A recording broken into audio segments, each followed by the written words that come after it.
everybody. Welcome to Zero Fucks Club, inaugural podcast. I'm your host, Z, and I have a blog on Tumblr that you may read, because that's probably how you found this, called the Zero Fucks Club. And I talk about mostly two topics: my love and aggravation with Tom Hiddleston, and my hatred of one cunty pop star, Taylor Swift.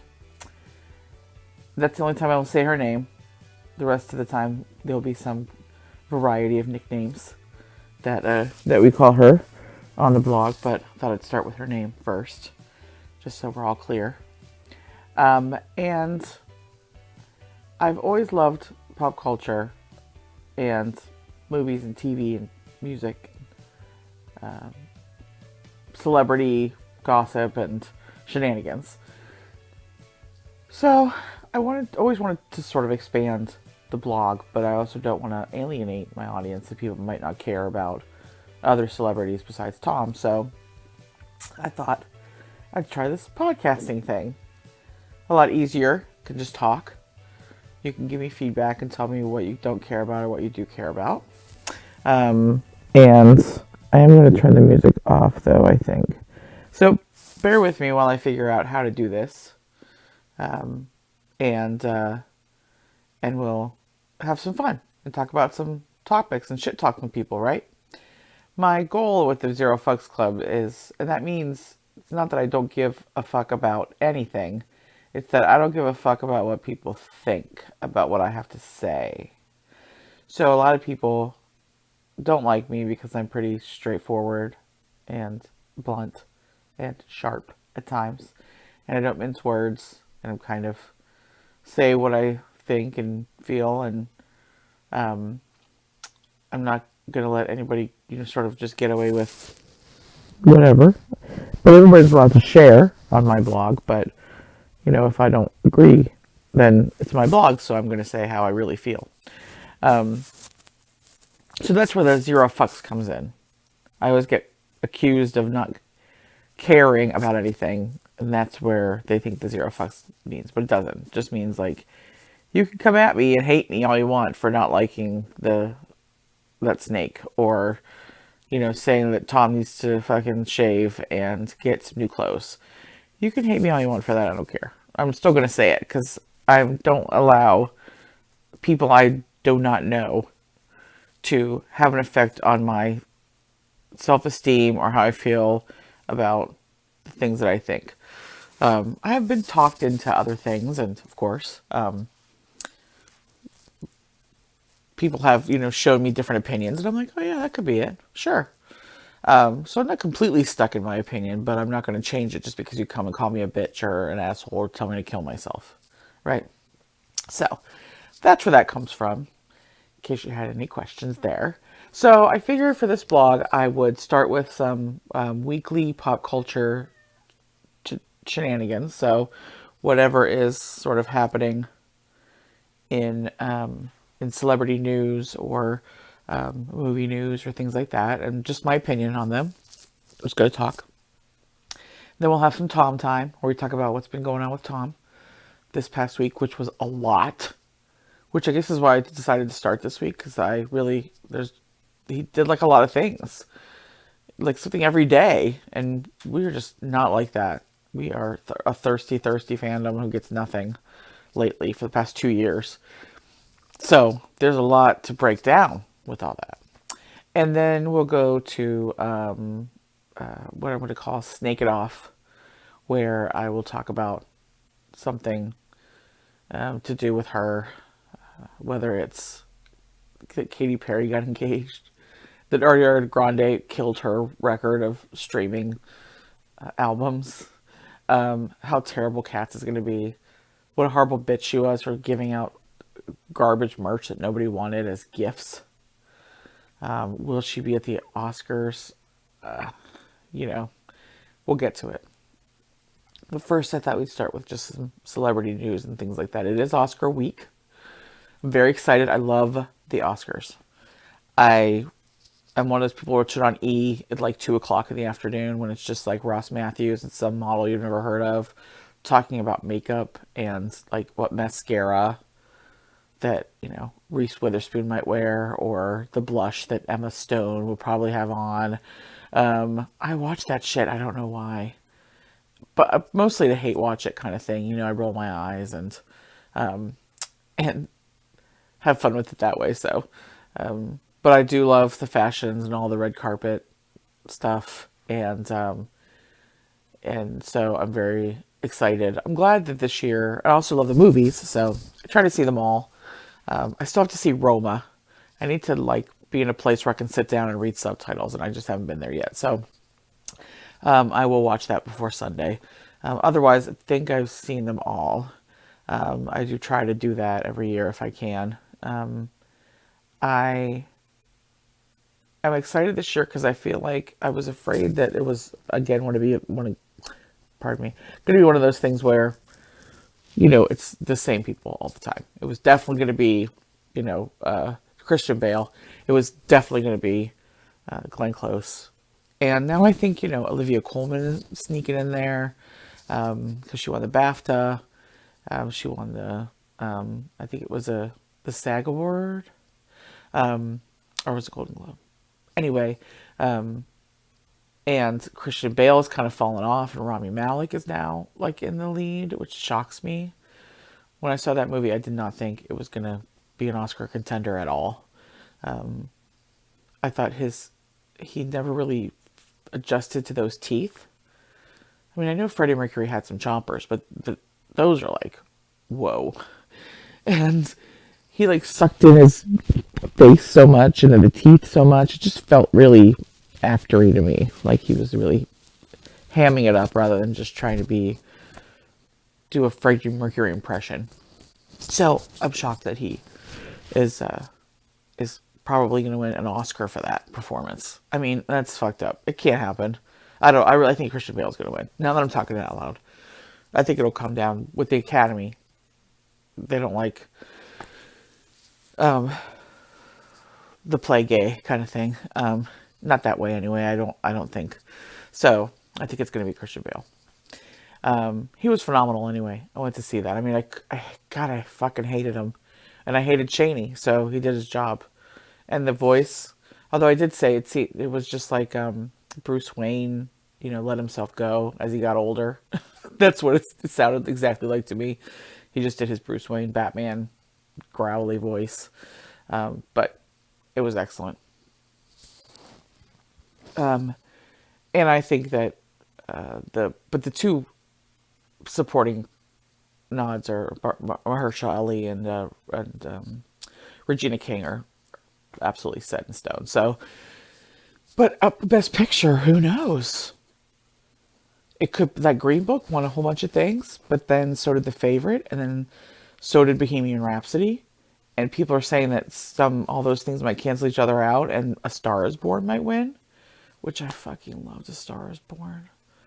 I've seen it 3 times now. I just love it so much. I don't care that he's doing a Jeff Bridges impression. I don't care, anything about whatever people are complaining about with this remake. I just thought it was a beautiful movie. And she was beautiful in it, and the songs are beautiful, and I would just be over the moon if it won Best Picture. If she won, it would, I'd be happy for her. I just really love Lady Gaga. Although I think that song at the end was better than Shallow. So anyway, I'm really excited to see what everybody's gonna wear. There's always some, I always have something to say about that. Who doesn't, right? Isn't that what the Oscars are for? That's how the Grammys are. I mean, we could talk a little bit about the Grammys and the crazy fashion. You're supposed to wear something crazy and look batshit. Because there's so many people at the Grammys that in order to make the news or to be a standout, even Jennifer fucking Lopez has to wear an enormous hat to get noticed. So at the Oscars, I just imagine. I mean, Emma Stone's gonna wear something ruffled and ugly and a bad color for her skin type. That's a given, right? Rachel Weisz will probably wear something ugly too. I never really like what she wears. I love her as an actress, and I think as a human, like I think she'd be cool to go get a drink with, and of course she's seen Naked Tom, so I'd like to know a little bit more about that. So a couple drinks in there, and maybe she'll spill the beans, but she always wears something ugly and inappropriate for her age. Like something that might look good on Zendaya, but would not look good on her. She always wears that kind of stuff. So we'll see who shows up. I'm always interested to know who gets invited to these things that is not nominated. But they seem like they're kind of getting it together now, but it might be a shit show, which would be awesome. Since they couldn't find a host. But now Bette Midler's singing a song, which is amazing. And what did I just read? Who's singing? What's going on? Oh, Adam Lambert. Oh my God, do I love Adam Lambert? I've never said this really on my blog, but I really am a gay man trapped in a straight woman's body. I'm a great man who should be a drag queen trapped in a straight woman's body. So I love Adam Lambert beyond, and I love Bette Midler. And Lady Gaga singing. And so anyway, that's going to be awesome. I hope they get more than the 90 seconds they said they were going to get, though. If you're going to bring on fucking Bette Midler, you should give her some time to fucking sing. You're not telling her to leave the stage in 90 seconds. Come on. Diva. So, but I wonder how they're going to figure all this out if they have a bunch of people coming on. I mean, I've kind of never understood the need for a host anyway. Except for maybe an opening number. But maybe they could get someone else to do an opening number and then just disappear. And then just go into the song, the categories. Save yourself 10 minutes. It always runs over 10 minutes.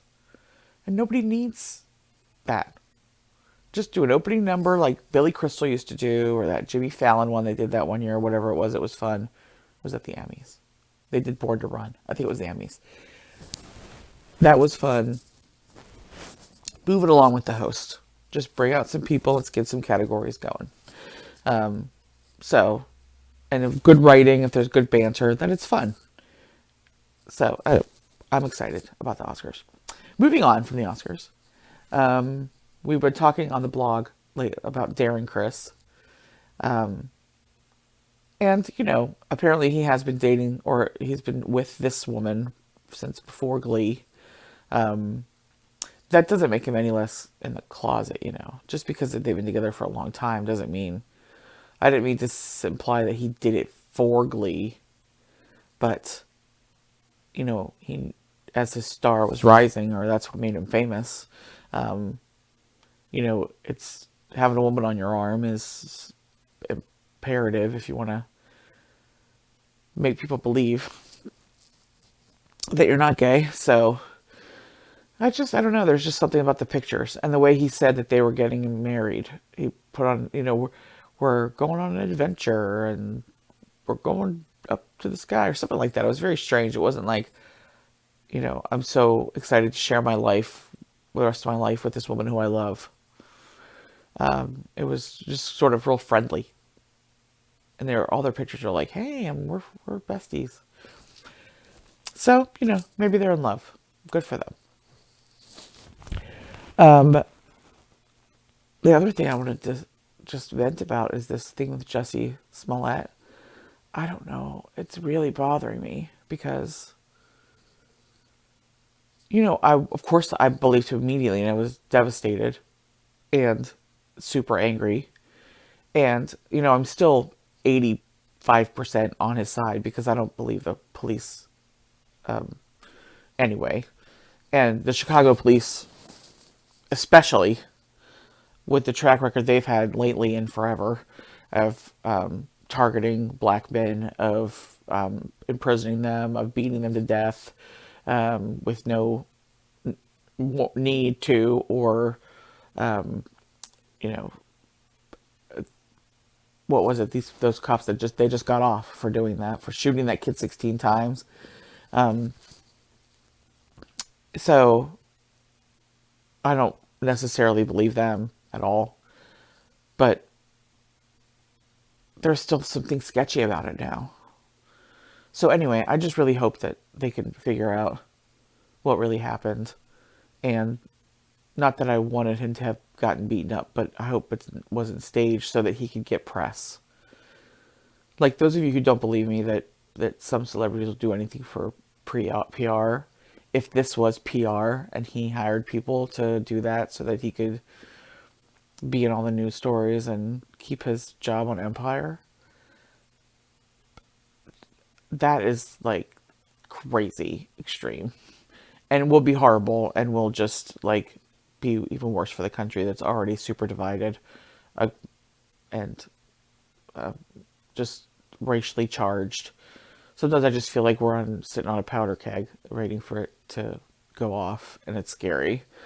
And so we don't need them questioning any other, this could happen now any other time. These MAGA assholes could use it to say like, hey, if we go, let's go beat the shit out of that N-word, and nobody will believe us because that other guy faked it. It's just what they say about women who say they were raped. They immediately say, well, people have lied before because they're just trying to get back at this whatever. You're probably just mad that he didn't take you on a date or something like that, So we do not need that because it's real super bad out there. So I hope that they can find some medium person, that's not the cops and not just Jussie, to do some investigation and find out the truth. I suppose that's what journalists are for. So maybe that's what happened. Anyway, that was Pop Culture Corner. So that was fun, and I hope to, talk about more weekly, if I can do this weekly. And we'll go into Tom time. So this week was a lovely, lovely time to be a Tom fan. We had the BAFTA stuff. So he went to a dinner at Barbara Broccoli's house. Now, I was surprised that we didn't really hear that much, news-wise about, oh, he went to her house. He must be the Bond. Although, if you have a Google alert email, a daily one for him, which I'm sure most of you do, or if you won't, you're going to go make one right now, you will see that every fucking day somebody says, the Bond odds are this and this now. The Bond odds are this. I can't believe how much they talk about this one role. It's unbelievable. And he'll never not be a part of one of those articles. Because it's just part of who he is now. He was mentioned about it once. And that's it. Now he's forever, whatever odds Bond. They haven't even started filming the last Daniel Craig Bond yet. If this movie even gets made, it won't be for 3 years, at least, will come out. We're talking 2022 here, and they're still every day talking about the odds of who's going to be the next Bond. It's beyond ridiculous. But so I was surprised at him going to her house. And Barbara Broccoli is the producer of the Bond films and the owner of the rights to them, if you didn't know. I was just really surprised that it didn't get blown out of proportion. Anyway, he came out, he didn't look like he had that much fun. I'm sure he did. Maybe he had a few too many to drink and he was trying to not look like he was drunk. That's a theory. But also, I just don't, he just doesn't want to smile for paparazzi. Sometimes. I don't... I have no other explanation other than that. I don't understand it. It's part of the job. It wasn't like it was technically his private life because it was a public event where there were lots of celebrities. The minute he goes to any of that kind of thing like that, there's going to be paparazzi there. It's just part of the fucking show. Just don't look miserable. He proved he could do it a couple days later. So anyway, so he went to the the dinner, and then the next day he went to the film gala, which seemed like a fundraiser. Again with the grumpy pants faces on the red carpet, and the same suit again twice. It's unbelievable. He has beautiful suits in his closet, and I realize that he doesn't get to keep them all the time. All the suits that Ilaria sends him, but there's got to be more than one in there. Come on, Tom. Mix it up. Even just put a different suit on. How hard is it? There's just something. A wire has gone loose in his brain or something like that about these clothes. How could he only wear two different outfits? It boggles my mind. Anyway, so he didn't look like he wanted to be there until you see, pictures of him chatting with people and stuff like that. And that's his wheelhouse, right? He loves to chit-chat, things like that. So you can say that he just doesn't want to pose for the media. But again, I think that's stupid. It's been 2 years, and the media talked about him exactly as he wanted them to. He wanted his name in the paper more. He wanted more pictures of taken of himself. He got it. And now 2 years later, everybody thinks that he's taking out of the media by not smiling. It only makes him look worse. That doesn't make any sense. That's what nannies think anyway. I don't think any of my people think that. So that happened. There were a couple good pictures that I saw that I enjoyed. Next, what happened was his birthday. We got no birthday tweet. I was kind of, 40% hoping that he would say something. But, the day came and went. No, nothing. The debate around all the Russo brothers tweet was interesting. I still think it was an asshole move.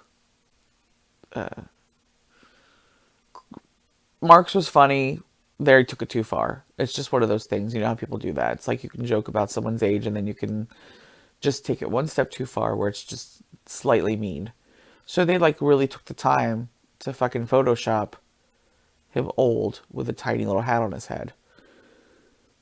And I just don't get it. It's no way that they're even close enough friends to do that. He was in that movie for 15 minutes. What did that take, 2 days to film? If that. That's probably too long. Meanwhile, if Chris Hemsworth would have done it, that would have been a different story. But then we would be talking about what a shitty asshole he is, right? So, take it with a grain of salt. But I just thought it was a little... But he liked it, right? That was the other big thing. He was on Twitter and Instagram commenting on things. If somebody gets a tattoo of those 3 emojis, I'm going to fly to their house and punch them in the face. I swear to God. That goes too far. It was cute and everything, but, people in this fandom seem to take something and then stomp it into the ground until it's dust. And, I just can't with that. But I'm glad he's at least on the social media. And maybe he read some of our tweets to him about his birthday. He did not slide into my DMs after my chocolate cake. I was trying to lure him in with chocolate cake. It didn't work. So, I'll have to try something else. So then what do we have? We had him going to see the All About Eve opening night with his co-stars. That he looked very happy to be there. Lovely smile on his face. Gorgeous trimmed up beard. Different sweater. Red made an appearance again after 2 years. We finally found it. A miracle. Fantastic. I wish we could have seen more than just the bottom of the fucking sleeve, but whatever. At least we knew it was there. I just felt better knowing that he had it on. And he seemed happy to be there. Happy to be there with his co-stars. You know, just a nice smile. I just don't understand why it's so hard for him to do it other times. It makes zero sense to me, I guess. But I hope you liked the play. And I'm sure everybody will start shipping him with Gillian Anderson now. Sorry, I was rapid there. I don't know about her. I don't be able to really decide. I think her accent bothered me. I watched The Fall and I liked that show, but that Irish accent that she had was just not great, right? Anyway. What else happened? I'm sure I'm missing something. I know something else. He did something else. Oh, you got those pictures from the betrayal. Oof. Behind the scenes. Now those are beautiful. I still want a haircut. The hair is still has too much product, too much shit in it, and I just need him to cut it shorter. It doesn't have to go all the way short like the Night Manager short, but I just, more like the Ragnarok premiere, or when he first started growing it out, just the subtle curls, not this like long, scraggly, oily looking stuff. But he still looked really good. And I have a sneaking suspicion that shirt that he's wearing, the top that he's wearing, is the red one. They're all black and white pictures, so you can't really tell. But the neck and the arms, the end of the arms, look like different from the navy sweater that he wears all the time. So I'll be interested to see if we ever get color pictures of that. And everyone will lose their fucking minds because he's got a red sweater on. We had a sighting with him with Bobby. We need pictures of Bobby. It's been so long. I can't imagine if he would ever pose with a picture of him and post it on social media like Chris Evans did with that. I mean, that just killed me. It was the cutest thing you've ever seen in your life. That man and that dog. I don't know why I'm not a Chris Evans fan more, or, a fangirl for him more. He's, gorgeous and smart and funny, and I like what he says on Twitter. We have the same outrage about the same things about Donald Trump and the Republicans, and he seems to be like a genuinely nice guy. I think in my heart, I feel like he's probably a dude bro more than I prefer, but he never really acts like one. Anyway, I appreciate him, and I loved that tweet, and I wish Tom would do shit like that. And just little things like that to make his fans happy. It would be so easy. If I was his girlfriend, one of the first things I would be doing is, you're going to tweet more. I want to take a picture of you right now doing this. You're going to tweet it. We're going to do a little video, and you're going to put it on Instagram. We're going to make an Instagram story and see if anybody figures it. I would just make him do all that kind of stuff. Because I just don't think he really understands the value of it and how it doesn't have to take up all your time. That excuse of, I just want to live in the moment and I don't want it to take up all my time. Why does it have to be all or nothing? You can get on Twitter for 5 minutes and post something and then never read. You don't have to read anything about it. There's no requirement of a time spent. But he could do so much more to promote himself, promote his work, just gain more fans and let people see who he really is, because he has this shitty reputation now with some people, and all they see is that fucking tank top. And so if he could just show, and it doesn't have to be thirsty, posed for selfies all the time, or the kind of travel porn stuff or whatever, but just cute things about what he's doing or where he ate or that this is his favorite restaurant. I don't know. Just there's a million things he could do that people would love. But I know I'll never do it. Anyway, so that was the week in Tom. It was very exciting. We probably won't see him now for 2 weeks. Maybe he'll show up at the Oscars. Doubt it.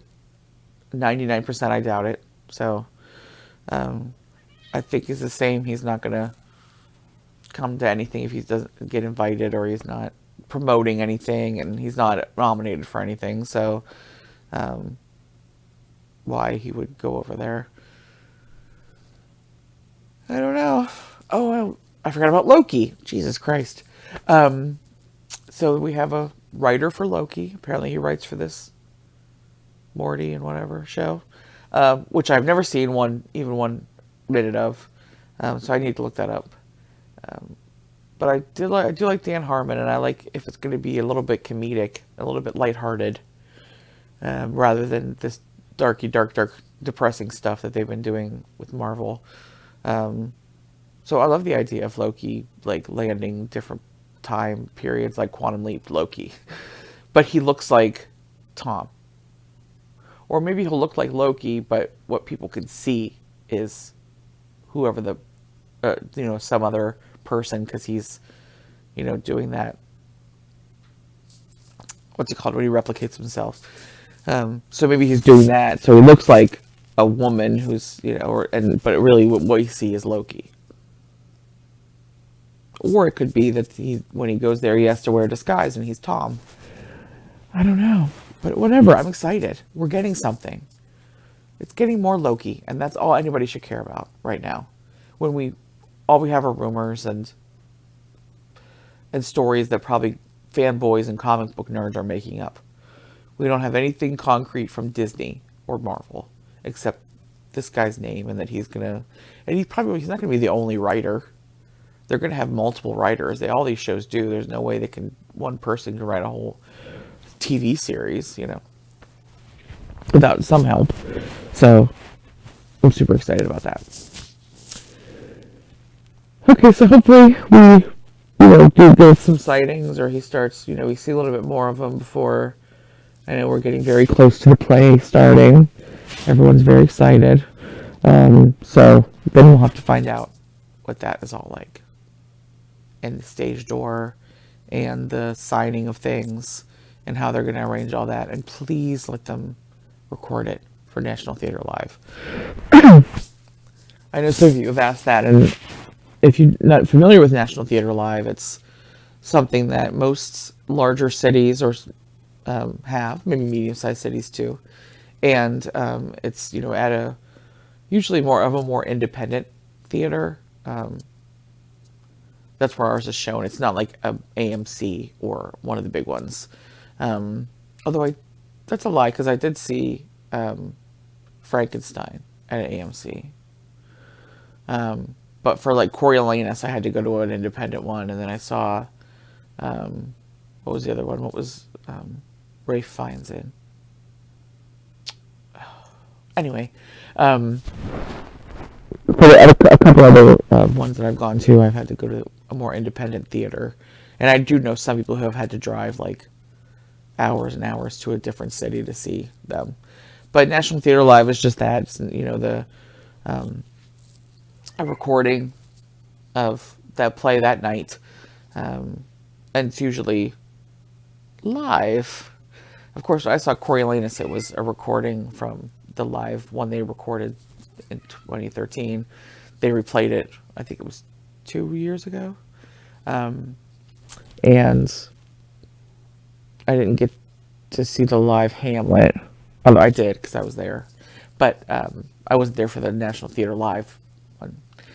But anyway, so we're fingers crossed for that. So the rest of us who can't go can get to see it as well. So, but I also don't have real high hopes, because they haven't done it for any of the other Pinter productions. And they've all had some pretty big celebrities in them. And I'm not sure that Tom, on his own, and this kind of play, I think it's only like an hour. There's only 3 characters. It's not like a super famous play, I don't think. So I just have my doubts that they're actually going to do a National Theater Live. But I always have my doubts. I'm a, glass half full, half empty kind of person. So fingers crossed, ladies and gentlemen. I don't want to discriminate. And so we'll move on from Tom to what I decided to call Snake It Off. About the snake, or Turtler, or the Countess of Cuntshire, or Aryan Barbie, or whatever we feel like calling her. I do like the snake is my usual go-to, or that lovely snake emoji that she loves so much. So this week, there's been a lot of nice hits for her. So Katy Perry got engaged to Orlando Bloom.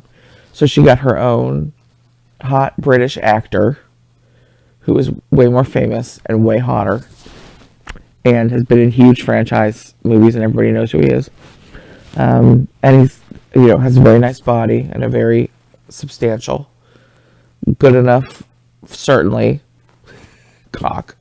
And they seem well suited, like they're having fun and in love and all that good stuff. And I'm just sure that she was beyond pissed that Katie beat her to it. And now it's always going to be the Katie beat her to it. So that just makes me happy. Whenever I think that I know she's like probably throwing a hissy fit and like throwing her, pumpkin spice latte at some poor PA on the set of Cats and crying in the corner, that makes me so happy. Also, and I found out today that Ariana Grande's new album has the most streams of any album ever, and certainly of any woman and any pop star. I was reading an article though, and they said it's the highest streamed of anything in the genre. And I was like, you're not going to say the name of the person she beat? It's like they did it on purpose because they didn't want to mention who she beat, because it's the snake. And she has some,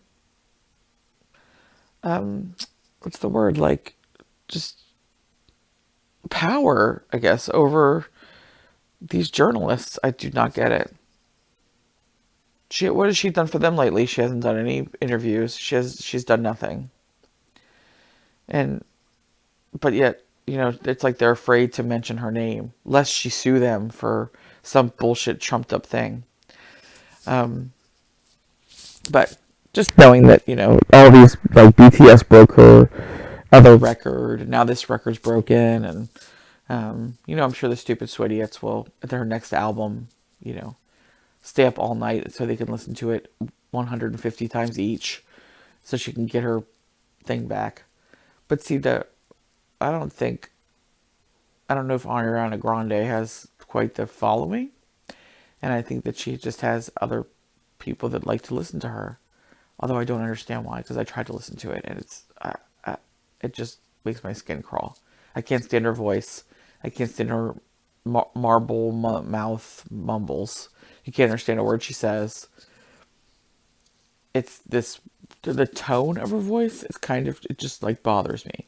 Like, I think that people just have a tone that you don't like in your ear holes, and hers is one of them. I just can't listen to her. I can't look at her face and her little baby face with her little ponytail and trying to be like she's 12. I can't. So that was awesome. Made me happy about her, just for her, even though I don't like her music. I don't care really about her as a person, and I'm just happy that she beat the devil. So that's probably enough about her this week. Sometimes I just get tired of even talking about her, but sometimes I get on a roll if she really does something that I just don't understand. So it's just like this whole award season, that Dead-Eyed Baby Joe was in that movie for maybe a combination of 8 minutes here and there. They rolled around outside. He wore a stupid wig. She gave him a hand job and married him. Oh, sorry, spoiler alert. I couldn't stand The Favorite anyway. It was insufferable. I like a weird movie sometimes, if it's weird in a good way. Which, what's an example of weird in a good way? I can't figure it out right now. Totally blanking. This is not what podcast is for, right? Just to have silence. Oh, how about The Eternal Sunshine of the Spotless Mind? Totally weird. Loved it. I love Jim Carrey. I love Kate Winslet. It was totally crazy. I like movies that aren't linear. I like, stuff like that. But The Favorite was just so bizarre. I just didn't like it. Anyway, and so he was barely in it. And so the only reason that he was even going to all these award shows was because of her. Nicholas Hoult was in it more than him, and he wasn't anywhere. Mark Gatiss was in it more than him, I felt like. He certainly had more speaking, more lines. But where was he promoting this movie? But yet this stupid Joe was there. It's just because of her. And the way she talks about him doesn't talk about him, to promote, the favorite movies, BAFTAs, hooray, look at my dress, look at me. Everything's about her. Like, she couldn't have put a picture up of, like, the co-stars that he had. I'm sure she would talk to them. She was at the fucking thing. Or a picture of the movie poster or something that wasn't about her. But every picture has to have her in it. Because she's a narcissistic piece of shit. But anyway, I just don't get how they can, promote him like that when he was barely in the movie. So, if he goes to the Oscars, it's totally because she just wants him to be there. And it would be Taylor Swift's boyfriend went to the Oscars. And she won't sit with him. And she won't pose with him. She might sit with him. This might be the one time when they, put them in the second row. If they're in the first row, I'm going to, flip some tables. I will be fucking livid if they put him in the front row because she's with him. So that might happen, but they won't pose on the red carpet, I'll tell you that. Because that would be her trying to share the spotlight with somebody, and she won't do that. But maybe if she's there, they'll set him in the crowd somewhere close up. And that would be ridiculous. Anyway, she's bound to wear something ugly. And that hair she's gotten right now is... she has no idea what to do with it. And, red lipstick again. So, I'm prepared to make fun of her outfit, but... I don't think she belongs there. I don't think he belongs there. And it'll make me mad that they're talked about in the same breath, probably, as the actual nominees and the actual actors and actresses who were there. So, I guess next Monday I will do my Oscar podcast, and I'll tell you all how I feel about everything that went down. So, that comes to the end of my very first podcast. I do plan to have special guests. They might be some of my friends who would talk about pop culture and things like that. They don't know much about Tom, but I try to fill them in every once in a while. Or I ask them questions. I mean, they equally think, many of them, that it is weird that he wears the same clothes. So I like to ask people who are neutral about him, because I feel like, sometimes it's a very insular place, Tumblr. And we tend to either get around people who think the opposite of us, but love him, like we know who that is, or who we all kind of think the same. So to ask a third party who is, who doesn't have a horse in the race, then they're all yeah, that's weird. He's rich and has a great body and could afford any kind of clothes he wants. So what's his deal? So I might have my friends on.